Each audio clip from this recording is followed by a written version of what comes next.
Okay, we are reading chapter 13, Turnicide. If we think about what's happened so far, we've had a blue whale turn in the middle of the street in Italy. We've had 5 giraffes in the zoo in Paris who are still running through the streets.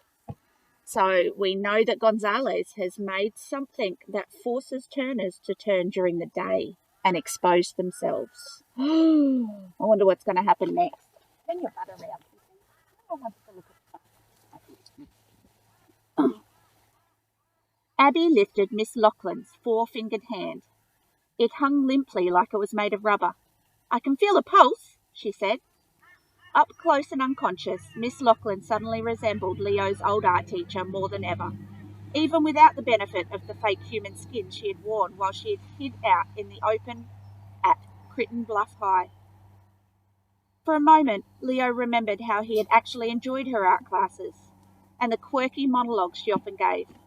But he could not forget that it was she who had delivered him to Clement Gonzales, an act that had ultimately resulted in the loss of his earlobe, the theft of his DNA, the stabbing of Gary Leaper's elderly Turner mother by a mutated Turnimal, and worst of all, the death of Emerson Trimble. "Now what do we do with her?" said Leo. "We tie her up and then we wake her up," said Abby.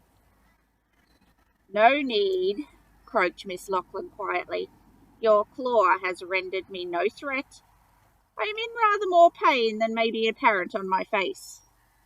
"Actually, your face looks pretty horrible," said Abby, peering at Mrs. Laughlin's lizard-like snout. "What inspired you to half-turn yourself into a salamander in the first place?" "As I have conveyed to your brother previously, turning never entirely agreed with me," said Miss Laughlin. "Clement Gonzales enabled me to have the best of both worlds by switching off my turning tendencies and leaving me comfortably sandwiched between human and salamander." "Salamander sandwich," said Abby. "How's that worked out for you?" "I have no complaints," said Miss Laughlin, "but I am a little thirsty." Leo and Abby looked at each other, suspicious of Mrs. Laughlin's request. "Salamanders need to be kept hydrated," said Miss Laughlin. Abby shrugged. Leo took a bottle of mineral water from the mini-fridge. Miss Laughlin gulped at it gratefully, much of it trickling from her gills and running down her body. "More?" she said, looking eagerly at the mini-fridge.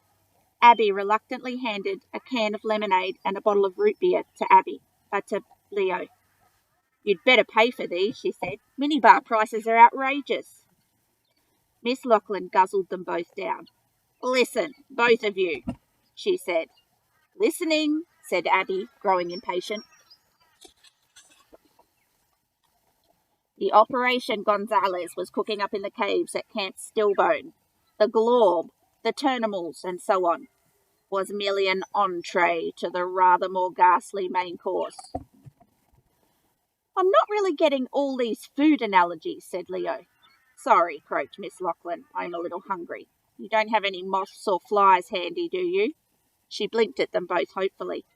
No, of course you don't. I shall continue. Gonzales, you see, was simply testing his ability to alter DNA on a grand scale. When he saw what he could do with the Glorb and his Turnimals, he knew he had proof that he could initiate his plan. "Plan 275, said Leo and Abby in unison. Miss Laughlin glanced at them, surprised. "Yeah, we've heard of it," said Leo. "Then you will know that it involves the complete and utter eradication of all Turners in humiliatingly public circumstances," said Miss Laughlin. "Eradication means get rid of them totally." Leo and Abby looked at each other.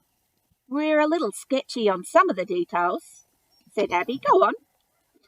"Clement Gonzales wants all Turners gone," she said. "But he is not satisfied to discreetly wipe us out. No, he wants the whole world to know at once of the existence of Turners, to expose us as abominations, as he calls us, and then rob us of our power to turn forever." "The guy clearly has issues," said Abby. "You don't know the half of it," said Miss Laughlin. "Gonzales's plan is to trap all Turners in animal form forever, against their will. He has concocted a microbacteria he calls Turnicide. That doesn't sound good, said Leo. He has already released it into Europe's food supply, continued Miss Lachlan. Every turner on this continent is currently at risk. The rest of the world will shortly follow. Leo felt sick to his guts. He tried to remember everything he had eaten since arriving at Paris and felt grateful for the provisions Ernie had given them. That explains the giraffes, said Abby gravely. And the whale, added Leo. Worse will come as more turners consume the Turnicide bacteria. And that, kid, said Abby, is why it pays to eat organic. Leo stood up and began to pace. He was already feeling cooped up in the narrow hotel room, and with his body clock still adjusting to the flipped time zones, he felt like there were turns bouncing around inside of him, bursting to get out. He touched his ear, feeling for the earlobe that had been sliced off by Gonzalez. Why did he need my DNA? Said Leo. Gonzalez wants to expose turners in the daylight, said Miss Lachlan. He was frustrated that night provided a hiding place. For him, the glob was simply an experiment to see how far he could combine and corrupt incompatible DNA. But now he has the means to execute Plan 275 at any minute of every day. He already has, said Abby. Look! The news report on TV, which had been playing throughout their conversation, was now rapidly cutting between shots of animals in the street all over Europe. A hippo barged through the crowds on a subway in Poland, sending passengers scurrying for their lives. A buffalo was being chased across a soccer field in Madrid by a group of angry officials. A gorilla was climbing Big Ben in London. A school of dolphins were leaping out of the canals in Amsterdam. A jaguar was chasing tourists around a square in Venice. Most of the footage looked like it was shot on phones, adding to the scene of the chaos. Oh boy, said Leo, lying down on his bed and rubbing his face with his hands. It's not your fault, Leo, said Abby. She's right, said Miss Lachlan. Clement Gonzalez has been plotting Plan 275 for many decades. We know, said Leo, thinking back to Oric and Echo's story. It was inevitable that someone as obsessed as Gonzalez would eventually find a way to accelerate his plans, said Miss Lachlan. And he did, said Leo, thanks to my DNA. It's not like you gave it to him on purpose, said Abby. Leo touched his ear again. He wondered how many billions of his cells had been harvested from that small piece of skin. Miss Lachlan had sat there watching when it had been done. The memory made him angry. Miss Lachlan had betrayed him, but now here she was claiming to be their ally. Why are you helping us now? He demanded. Why did you side with Gonzalez in the first place? Miss Lachlan peered at him. Her dark round eyes showed a glimmer of weariness. I may be something of an abomination, she said, bowing her head slightly and looking at her lizard-like body. And I may have let myself be misled for a very long time by Clement Gonzalez. But I had a life before all of this. I was once more of an idealist, and also, I always liked you, Leo Lennox. I never forgot that fine sculpture you made of me for your third-term homework assignment. Yeah, about that, said Leo, thinking back to the art assignment Miss Lachlan was referring to. Abby did most of the work on that.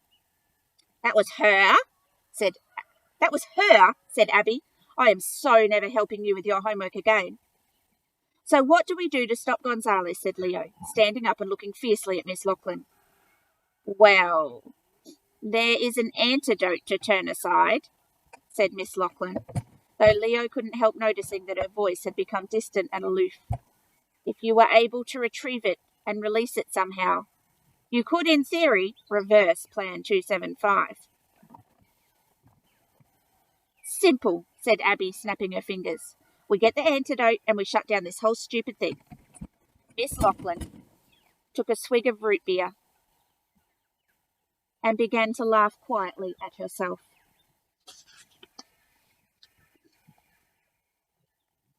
I could have torn you apart a few minutes ago, said Abby. So, maybe quit with the mocking laughter. I'm sorry, said Miss Lachlan. It's just... She paused, smirking and laughing again. What? Said Leo. Only one sample of the antidote exists, she said. No big deal, said Abby.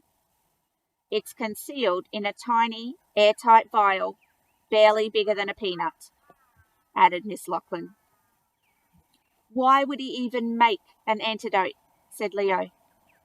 Bargaining power, said Miss Lachlan. Gonzales calls that vial of antidote his insurance policy, just in case he was ever captured. So, we find it, said Abby, and we put an end to all of this. Gonzales keeps the vial with him at all times. So we track him down, said Abby. That's what we were doing anyway before you came crashing in here. Except you don't know where he is or what he looks like, said Miss Lachlan. So we work it out, said Abby. Oh, and he also keeps the vial inside his lower intestine, said Miss Lachlan. That's just gross, said Leo. All right, so I admit it's not going to be that easy, okay, said Abby, throwing her hands up in the air. How do we find him? Said Leo. Have you ever wanted to visit Rome? Asked Miss Lachlan. So our next chapter is called Chapter 14, Roaming into Rome. I wonder what they're going to do when they do find him, knowing that that antidote is inside his intestine. Ugh, that's disgusting.